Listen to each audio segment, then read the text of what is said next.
देखिए, एक अंतर मंत्रालयी समूह का निर्माण जिसमें संबद्ध मंत्रालयों को शामिल किया गया है।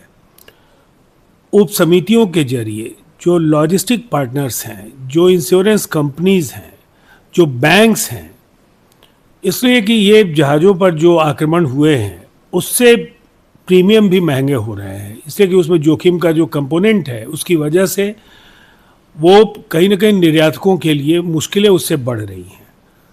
और इसके साथ ही जो रिफाइनरीज हैं वो अपनी क्षमता का अधिकतम इस्तेमाल कर रहे हैं और उन्हें 30% अधिक उत्पादन के संबंध में निर्देश दिया गया है।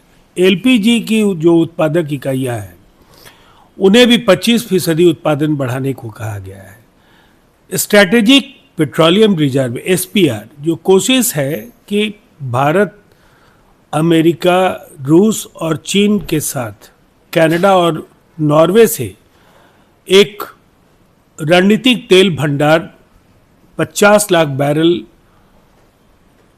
कच्चे तेल का तैयार करे, जिससे वो अंतर्राष्ट्रीय बाजार में जो कच्चे तेल के मूल्यों में जो लगातार उतार चढ़ाव है उसको नियंत्रित करने में वो अपनी भूमिका का निर्वहन कर सके।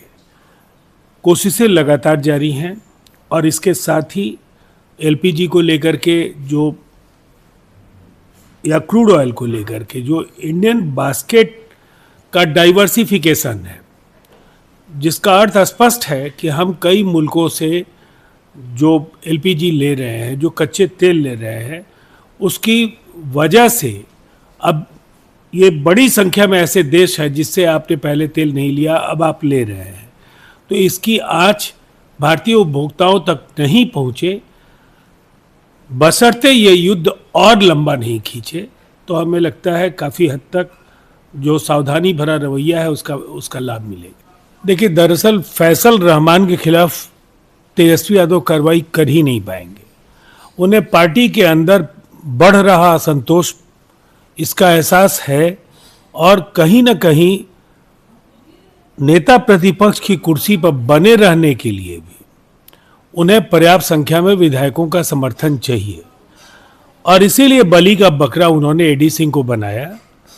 उनके पास पर्याप्त मत नहीं थे, जोड़ तोड़ के बल पर जिस आईएमएम को उन्होंने विधानसभा चुनाव में घास नहीं डाली उनका भी किसी तरीके से इस्तेमाल उन्होंने करने की कोशिश की, लेकिन अंततः उनके उम्मीदवार की शिकस्त हुई है और जो अंदर ही अंदर जो खेल चल रहा है वो पूरी तरह से बेनकाब हो गया है। देखिए, मैंने फिल्म देखी नहीं है।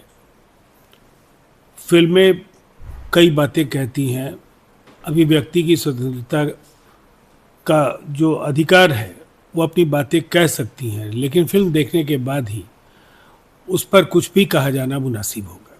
देखिए, ये एक नियमित प्रक्रिया है। चुनाव के निर्बाध संचालन के लिए निर्वाचन आयोग देश के किसी भी राज्य में जहां चुनाव हो रहे हैं वहां अधिकारियों के स्थानांतरण के आदेश देता है और बंगाल देश के भूभाग का ही एक हिस्सा है। वो कोई अलग ऐसा स्वयंभू राष्ट्र नहीं है जहां निर्वाचन आयोग की कोई अहमियत नहीं है।